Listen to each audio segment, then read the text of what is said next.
All right. Welcome back to another episode of The Mess in the Middle. Today, my guest is Famira from Virginia, and we're going to get into a little bit of her story, how she's showing up, and then what it's like for her and clients getting through this mess in the middle. Let's take a few minutes, Famira, and welcome to the show. And please let everybody know a little bit about you. Thank you so much for having me. First of all, I'm glad to be here. So for me, I've been in entrepreneurship now for actually this will be my 10-year anniversary come Nice. November. And so it's definitely listen, mess in the middle, definitely that. Definitely that taking place. So I am a community focused brand coach. Okay. And I work with women entrepreneurs essentially to help them with building their communities around their brands and to really do it in a way that is not only authentic, but is really in alignment with their divine design and how they're meant to show up in the world. So before I got to this space, I started out in more of like visual branding. So like Okay. websites, graphic design, things of that nature. From there, it went into more like strategy and helping people Hmm. with their strategy. And what happened was I was a full-time entrepreneur. I got my business up to where I was a full-time entrepreneur, was working from home. Everything was great. According to everything that we talk about in the entrepreneurial land, Yeah. like I was doing it. And one question like derailed the whole thing. And that was, are you actually really doing what you desire to do? Does your business look like how you desire it to look like? And it was in that moment for me that I realized I really had built my brand and my business around the way I thought I was supposed to, and not actually how I desired to or what I really wanted it to look like. And add insult to injury, I read Michael Port's book, Yourself Solid. I talk about this all the time. There's exercise in there where he has you actually break down your client base into three categories. Okay. And one of the categories is people that you absolutely did not like working with, that if you could have, you would have probably gave them their money back because you didn't want to work with them. Oh, so I Um, had a few of those. and then the middle was people that they're cool. I enjoyed them. They weren't bad, but they weren't necessarily like amazing either. And then the people that absolutely lit you up, brought you so much joy, where you were like running to the call faster than they could get to the call, those type of people. At that time, I had worked with a couple dozen clients by then. So almost close to probably about 100 women at that point. I only Okay. had 7 women in Wow. the light me up category. Now, thankfully for me, most of them were in the middle. Yeah, yeah. So I did enjoy working with them, but it wasn't that light me up type of thing. And so I had this whole like epiphany, and I don't necessarily recommend this. I'm a fire sign, so I have a lot of fiery energy. So for me, I was like, burn it all down. And I went on an 18-month sabbatical. Nice. I didn't actively market. I still had clients that I was working with like on the back end, and actually ended up going back to corporate America, got a job, like all the things where I just sorted it out, Hmm. figure out what did I actually want to do.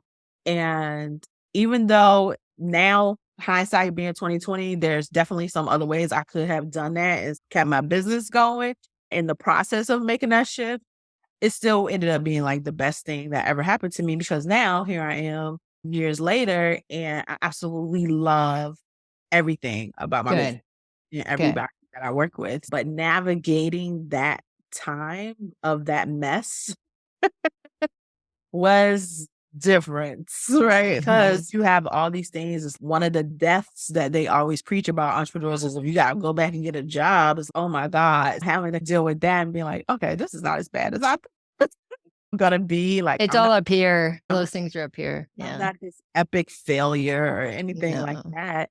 So overcoming that for me, a big piece of that was, of course, like spiritual journey and actually having really close business friends that was Okay. like able to pour into me. And I was just, girl, do what you need to do. What's going to work best for you to be able to have the impact that you desire to have with your business. So I didn't get a lot of pushback Good.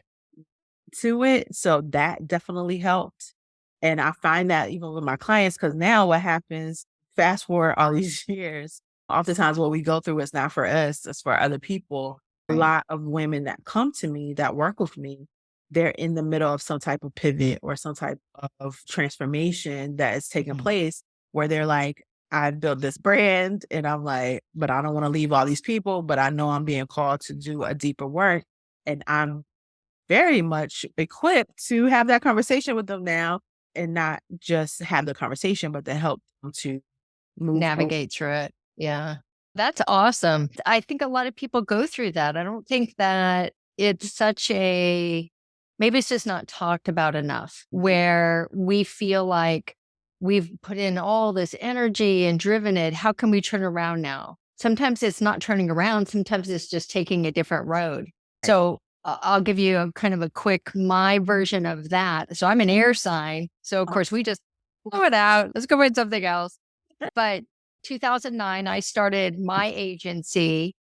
Same kind of thing, worked with all the clients I did not love, but I was cutting my teeth. Social media was just getting going. So there wasn't a whole lot of people really serving that space. Social media went on to web design, went on to SEO, and fast forward 14 years, I've done it all. But around 2016, 2017, I wasn't loving it. I'm fortunate enough that I've done really well and I can charge a lot for my services, but sometimes it's just not about the money. I right. felt like I had at any given point 15 or 20 very expensive, demanding bosses owning Right. an agency. And I'm like, why are you calling me to change the font on this landing page?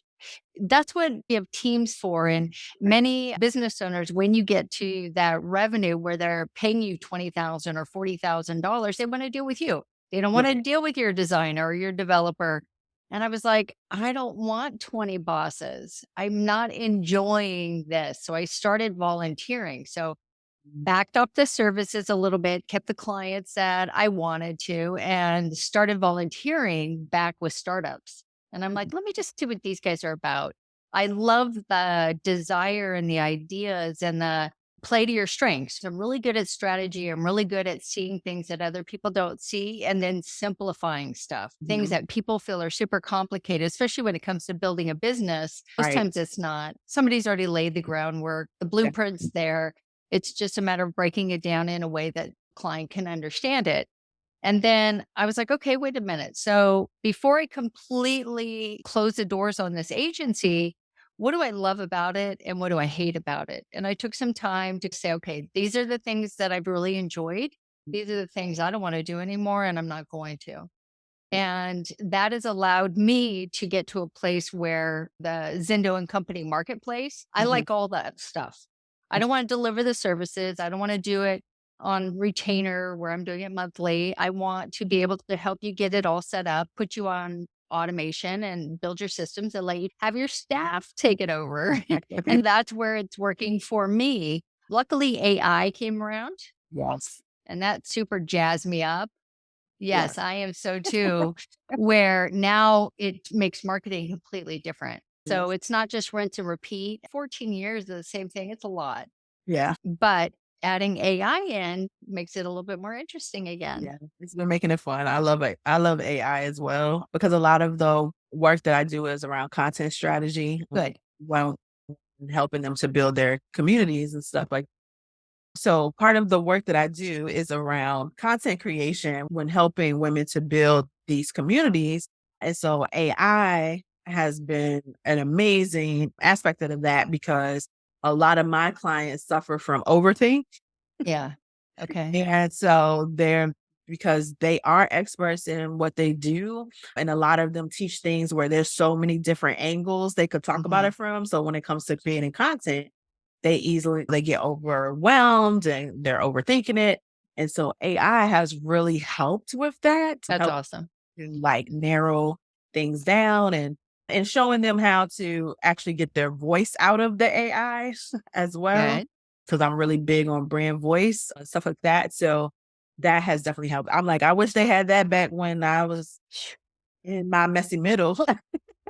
You're not kidding. Have it now. I wish it was doing it. It definitely would have helped transition a lot of things for me a lot quicker, but Yeah. It's here Some of now. us, we had to start somewhere with Right. people like us. We had to pave the way. Today, people that are in marketing or branding or PR, they have no idea what it's taken to get our industry where it is now. Oh, I yeah. mean, yeah, so much work, so much manual work. And part of the challenge of honing that skill as a marketer, most business owners don't want to become marketers. Right. They want to sell whatever their widget is. But Right. unfortunately, I tell my clients and my students all the time, you have to learn enough to get it going, to get to revenue, and then hire out. But if you can't explain how it's supposed to be done, hiring people typically will not get you great results. Right. It Mm-mm. just won't. And then you'll be mad at them when And it's then really you're mad at them. because you couldn't explain it. It's one thing to have a job description, Yeah. pull off the internet. It's something totally different to onboard somebody into your business. So where are you headed now with the community work you're doing? With the work that I am doing now, I have shifted in regards to business model for myself. Okay. I at one time wanted an agency, but then decided against it for all the reasons that you're talking I just said. It had If you me. ever want to be discouraged, call me. So I have moved to the membership, the more of a membership Okay. based business profile. So and I'm loving that, right? Because Okay. it allows me to really show up as a talent the way I desire to, share my expertise and pour into people without having to work with a whole bunch of people individually, able to have that bigger impact in that way. So I'm loving doing that. I do still work with a couple people one on one, but just because I just like to still get in the trenches Weeds, yeah. with people, but it's very limited how many Okay. people I work with one-on-one per year. So that's how I've shifted that. I Okay. used to do a lot of group programs and like masterminds, but even that, it was just like, okay, I like it. I like intimate settings, but I'm a teacher. I like to teach. I like to do the Mhm. hands-on stuff with people. Mhm. And so memberships work really well for me, for Good. my personality's type and how I show up. And it makes it something that's scalable for Yeah. me for my own goals Yeah. with my business and stuff as well. So I have a couple now. I'm probably going to create a couple more, honestly, because I enjoy it. So that's Good. the thing I shifted to for me. Good. So what do you tell your clients that come to you that are at different stages? So I imagine you have some that are just starting, some that are trying to grow and scale. What kind of advice do you give them? Or do you see some kind of common pattern showing up with them when it comes to this stuff that everybody's struggling with? Yeah. I feel like the thing about it is that whether you're new or not, that I love this concept of this podcast is because everyone's going to reach some type of mess, some type of messy middle. And oftentimes you're going to reach it more than once. And that's Right. the thing I try to tell people who have been in business longer is Mhm. that just, I had that one. That's just the one I talked about, but there's been Right. others along the way. That was the biggest one Mhm. catalyst wise, but there's still been some other small messy middle as I continued and as I did make the shifts. And it's just part of the journey. I think a lot of times as entrepreneurs, we can get so tunnel visioned on the destination that we Mhm. forget that there's a journey that is happening and there's different things that you need to see along the way of this journey too that you're meant to pick up and to take sometimes to stop and smell the roses, so to speak, and see what the journey looks like, but not to always get so down on yourself just because it didn't go well, right? Just because it worked 3 times and then now it doesn't necessarily mean it's gonna work this 4th time, right? Because it's new people, it's new things happening in the industry, Right. different things like that, and you have to be willing to adjust. I see that so many entrepreneurs one, don't really trust themselves. Mm. Also, they're always looking for someone else to give them the answer. So whether that's them spending a whole bunch of money. And I'm not saying we don't need support. I'm a whole coach. We Yeah. Yeah. Yeah. Yeah. feel like it's about support, Yeah. but also support with boundaries. You need to be able to still trust yourself because me as the coach, yes, I'm on the outside looking in, but if I'm telling you something that doesn't really resonate with you on a soul level, you need to be able to say that. And then we can make adjustments accordingly.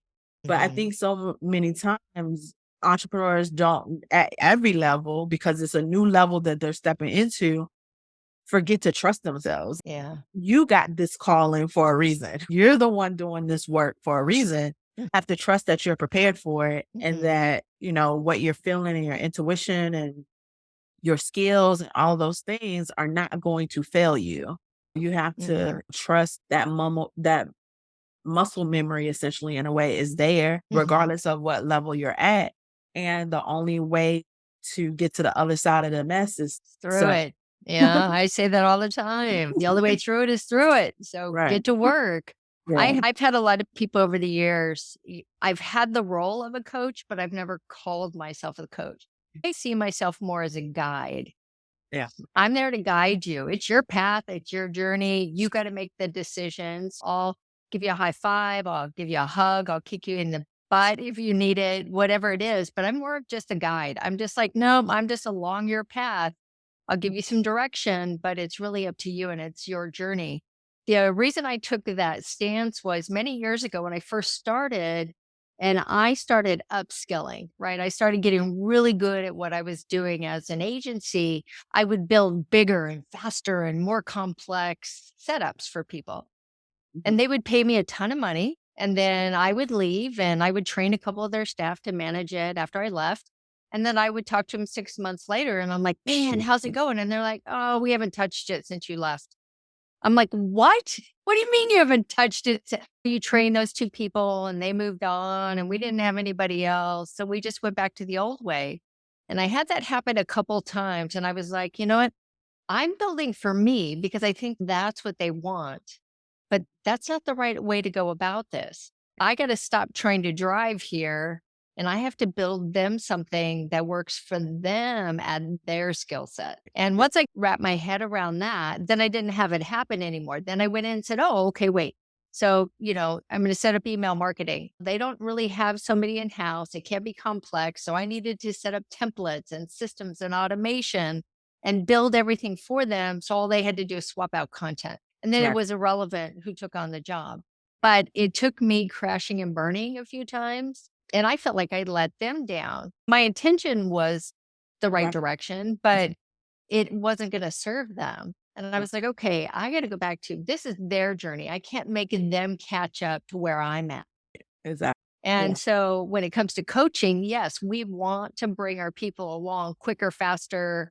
I want to get them there without them running out of money or running out of passion. But at the same time, I can't make them get there. It's their journey and they have to figure it out. Yeah, it's so true. Like, one of the things that my clients know is they can't come to me and say, what should I do or what am I supposed to do? I don't do shoulds and supposed to. It's your business. You Yeah, should supposed to do whatever you want to. right. You tell me what you want to do and I will help you to make Create a that happen. plan. Right. Yeah, create a plan for it. Yeah, good. Have strategy and what that looks like. But I can't dictate to you what community looks like for you. I'm such an avid anti cookie cutter type Mhm. of stuff, because it's like everybody, you're an individual. Your community is unique, the people that are in your space.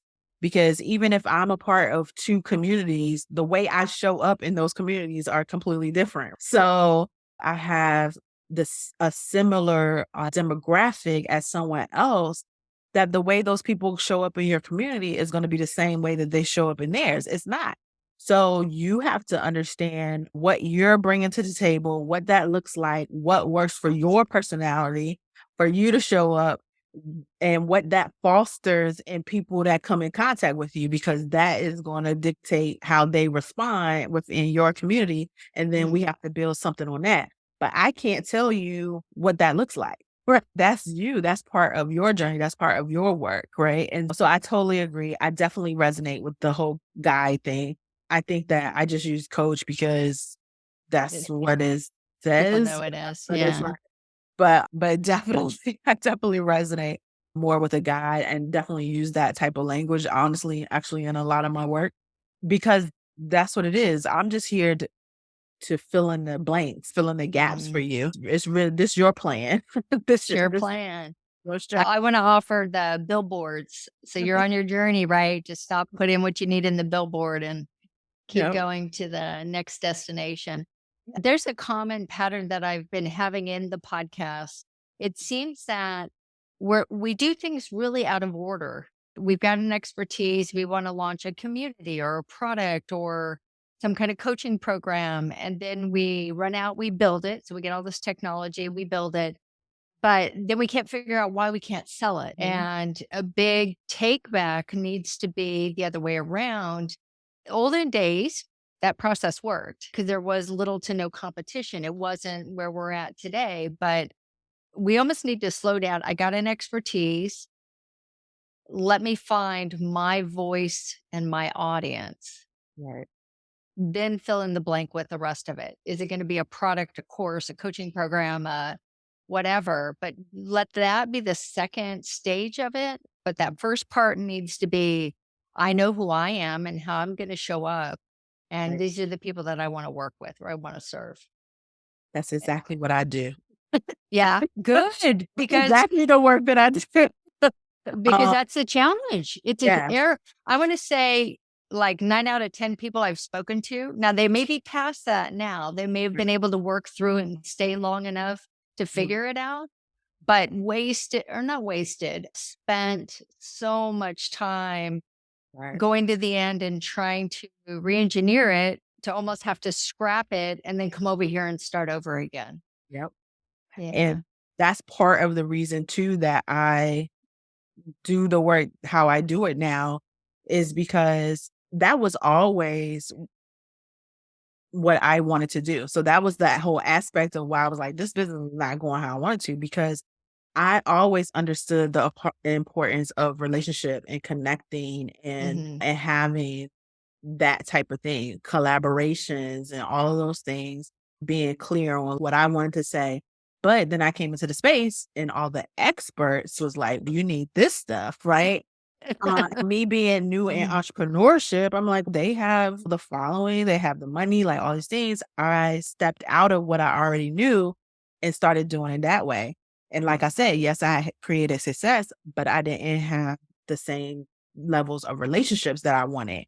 And that's why I think that it's so imperative to me that I'm telling people trust yourself Yeah. because had I trusted myself, this story would look a lot different, you know what I'm saying? Like now. But I always look at nothing is for granted or for happenstance. It happened the way it happened. And I got a lot of more experience and understanding about what that looks like now that I'm able to pour into clients and utilize. However, it would have saved me lots of steps had I done that. Had I done it the way I naturally was inclined, because my educational background is counseling. Okay. The first thing you do as a counselor is build rapport. Right. So why should I do that? I'm an expert. I'm going to go to Right. the end. So it was a natural thing for me. So like even when I showed up I started online in 2013. And at that time, it was at things had started skyrocketing. A lot of people were scaling, had big names. So when I came into the scene in this iteration of entrepreneurship, because I'm a serial entrepreneur from way back, but for this particular business in 2013, nobody was inviting me to anything. I was new. They didn't know who I was. I was like, okay, that sounds cute. So I started building my own like summits and different things like that, where I was like, I'll just build my own platform. And I was inviting people to come speak. I was doing video podcasts similar to this way back then, different things like that. And a whole lot of people was just like, how are you trying to like collaborate with these people? You're going to introduce people to somebody else and they're going to go work with them. And so it was a lot of like talking Yeah. out of building that rapport and doing what I knew to do to focus on the program, the money, and that aspect. And so the money did come in, but it wasn't sustainable for me because it Right. wasn't in alignment with who I was. Right. And so that's why I love that you're even like doing these type of podcasts for people to be able to come back and say, listen, this learn from my story, Yeah. especially for those that are listening that are new.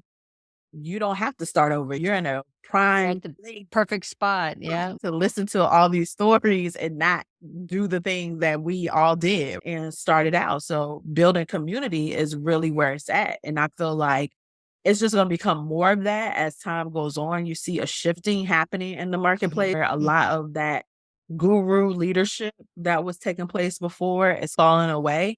And people are looking to be a part of genuine, authentic communities that they can really get on board with, even when they are trying to learn how to do a thing.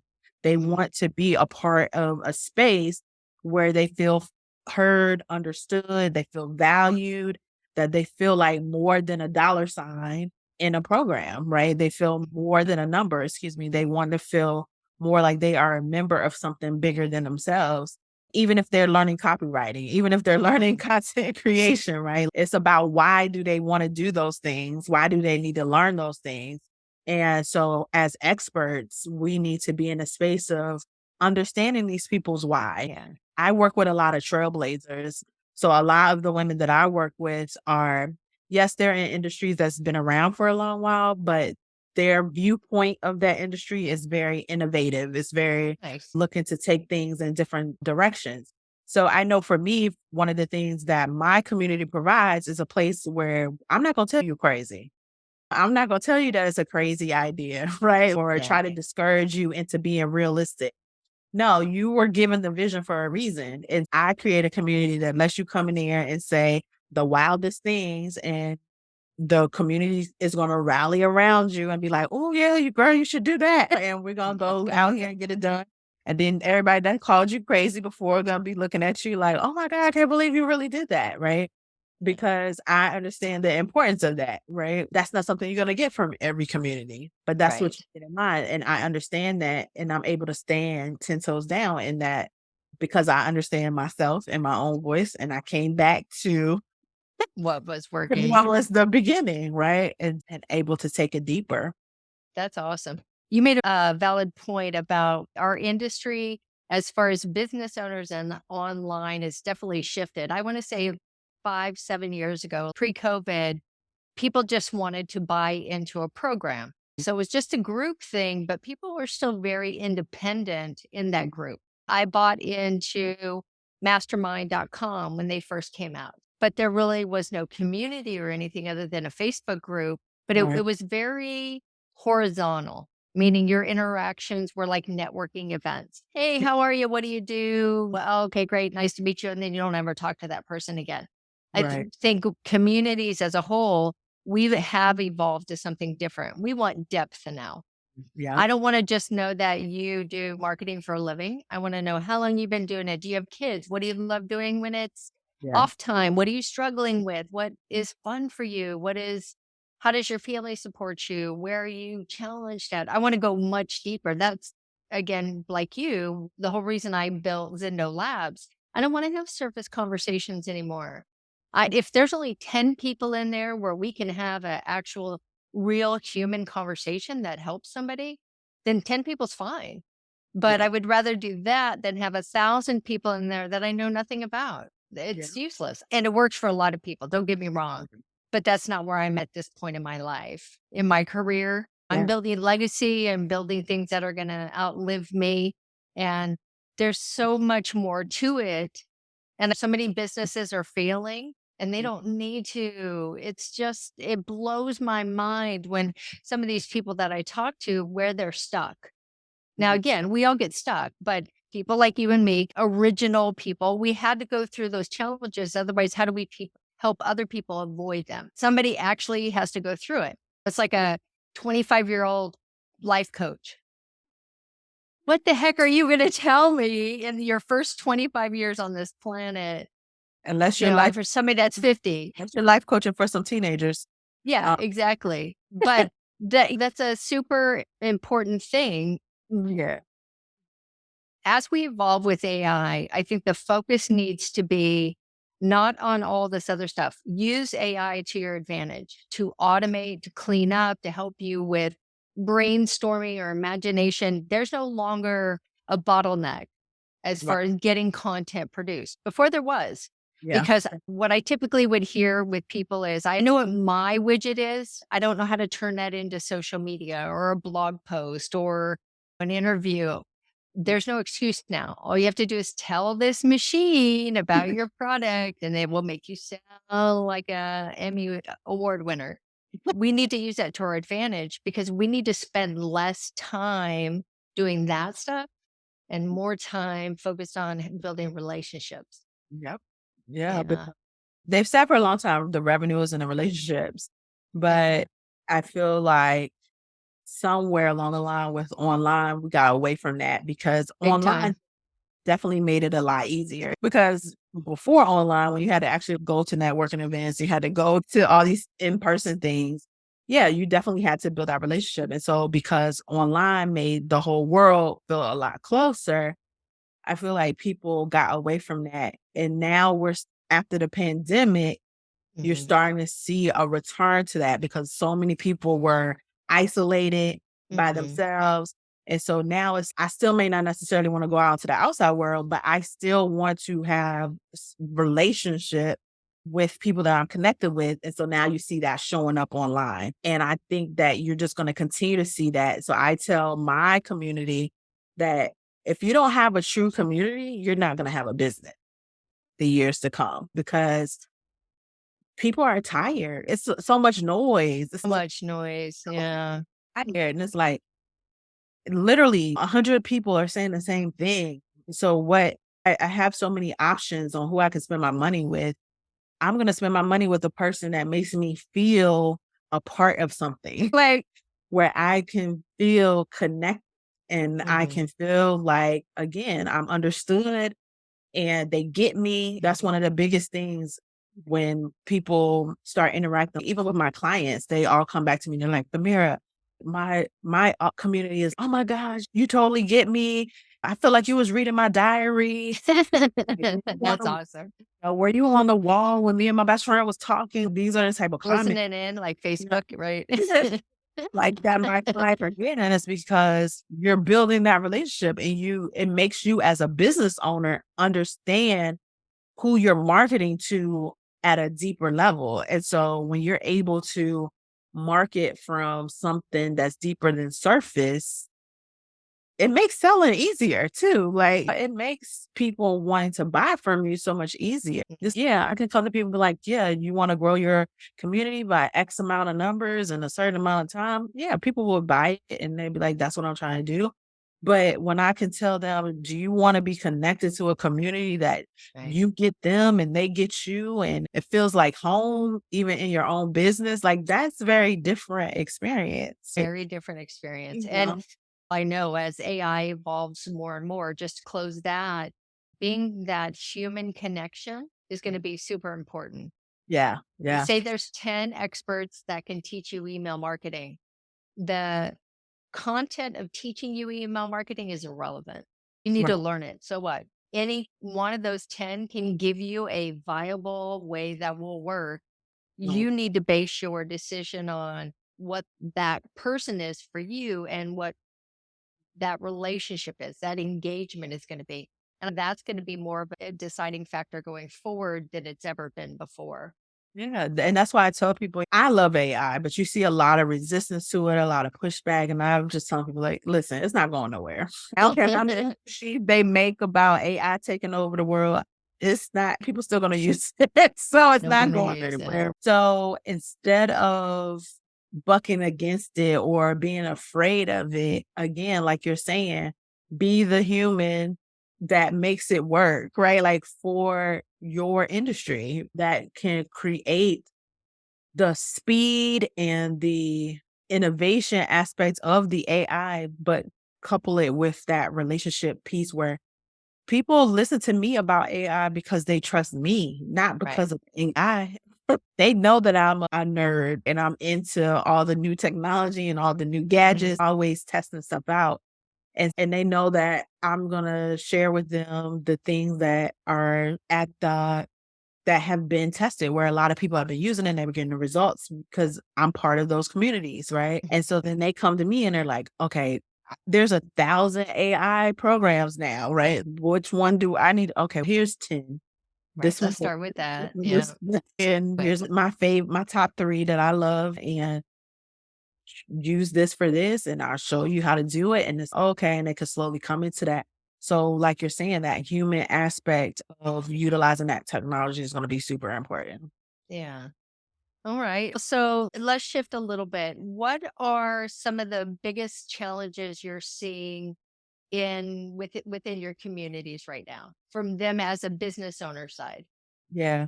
So I think some of the biggest challenges that I'm seeing with entrepreneurs right now is one, social media is like morphing again. You have all these other new ones that are coming out. Instagram just came out with Threads, which is basically Facebook from 20 years ago. Like all these different things. Twitter, right? Yeah, Twitter, you see all these different like reiterations of, if you're really paying attention, of a lot of business going back to the basics in a lot of ways. Oh, isn't Just that with awesome? but just with this new level of understanding that we have. And so I feel like a lot of my clients and a lot of people in my community that I'm seeing, they're just like, okay, what am I doing? Am I staying where I'm staying, or am I going over to something new? How do I need to shift in the way in which I'm showing up so that I don't end up being one of those businesses that are going out of business in that aspect? And one of the biggest things that I'm finding out, very ironically in some ways, since we've been talking about community, is that a lot of people don't understand the difference between having an audience and having a Oh, community. okay. And when I say that, an audience is they're coming to watch, right? Like when you think about audience, our audience in a movie theater, audience at a game, they're there to watch and be entertained. So they're not engaging. They may say, yay, hey, but it's not converting. So a lot of people Good are point. starting to see that now because they've gotten good at social media marketing or at email marketing or whatever, but they have an email list full of audience members or a social media full of audience member. It's not translating into dollar signs. And that's because you actually don't have a community. And a lot of entrepreneurs that are coming into my space, that they're having this aha moment of, this whole time I thought I had a community and I actually don't. I have an audience. Wow, that's And great. That is a great way to distinguish the difference. That's probably the main point to take away from this conversation that we've had. If you guys are out there, folks listening, if you're out there and you're getting people engaging and you're building it, that's great. That is a first step. But like Famira's just saying, pay attention to it. Is it friends and family? Is it people from your church? Is it people from your local community? Everybody's cheering you on, but are they ever actually going to take out their credit card and pay you?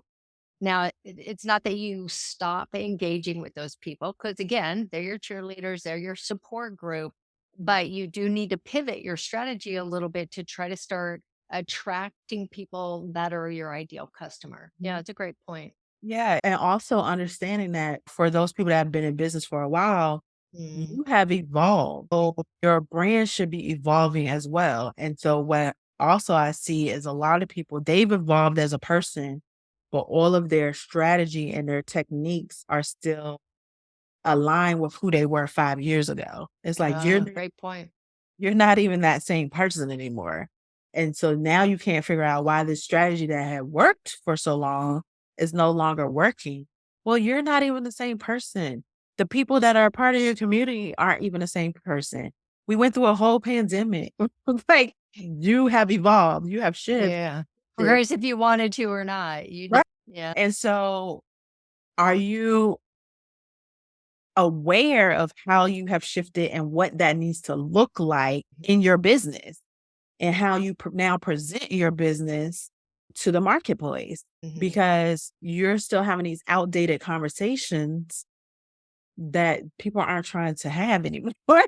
Like, So why do you think they're doing that? Out of fear, or they're just not cognizant that it's even happening?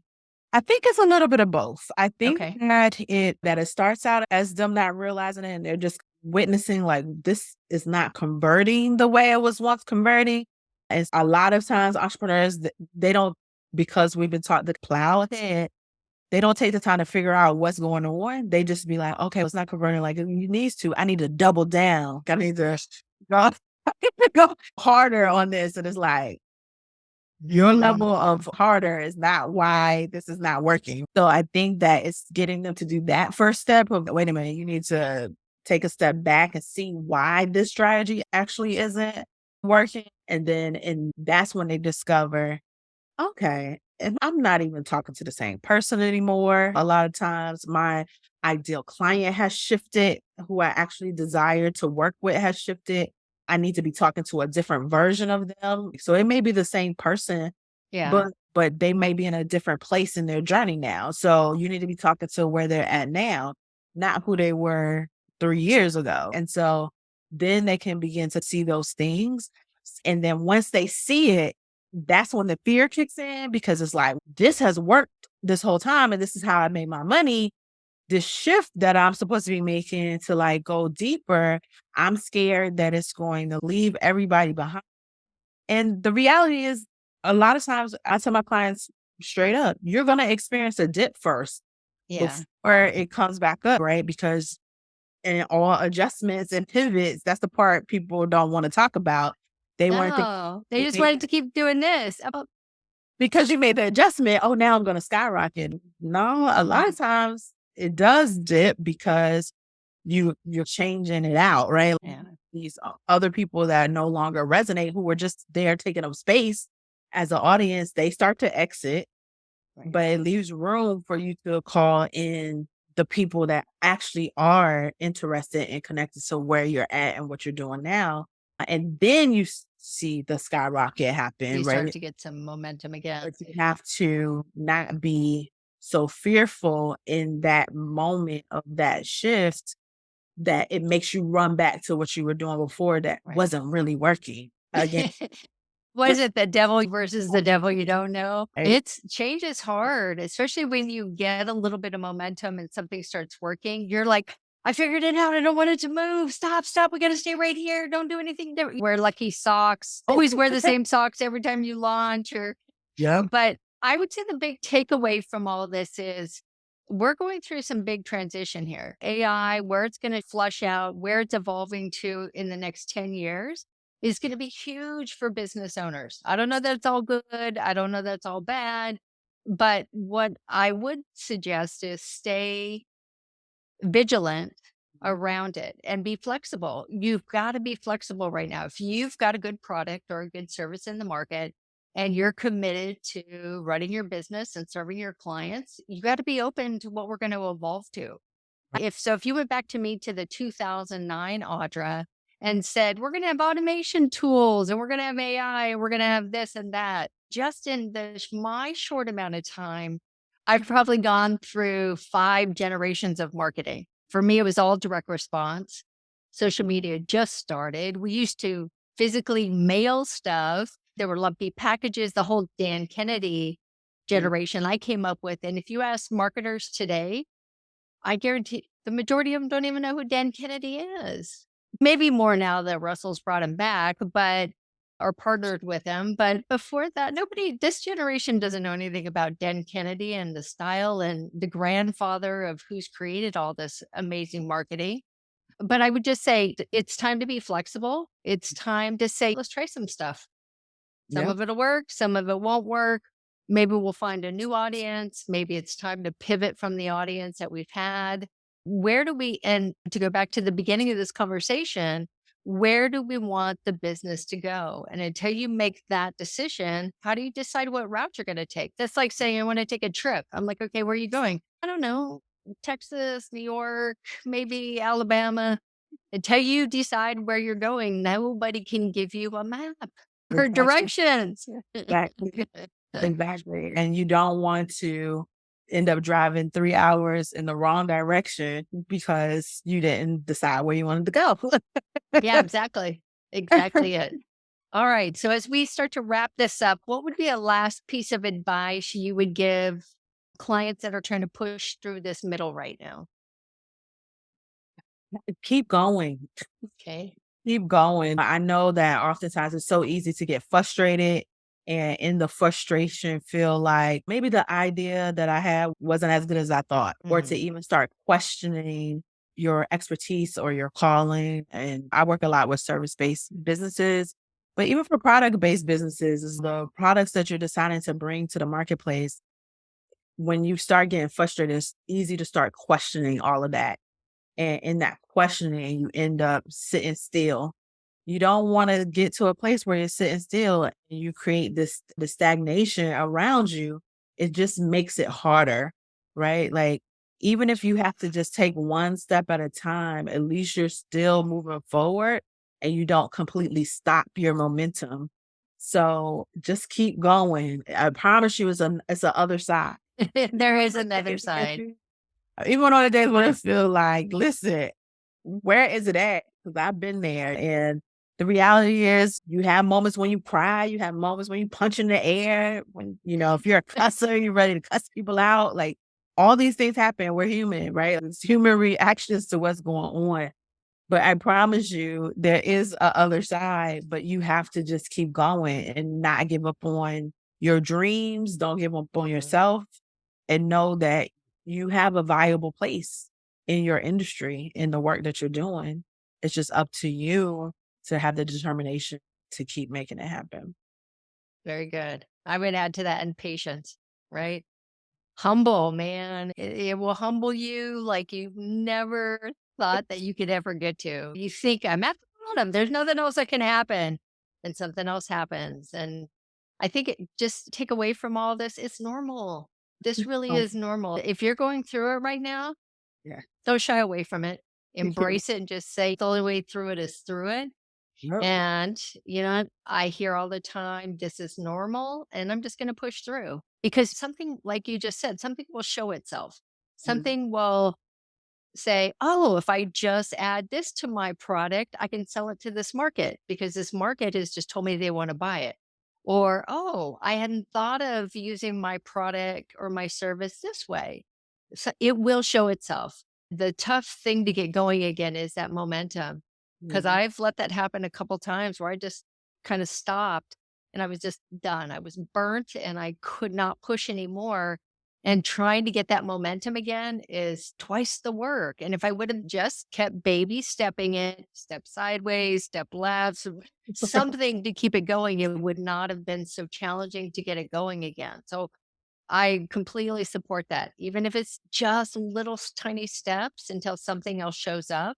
But standing in place, locked in a bedroom, nobody's going to find you. It's not So it's gonna- never going to show itself. All right, Famira, thank you so much for being here. This has been awesome. Thank Lots of great nuggets that people will be able to take away and apply to their business right away.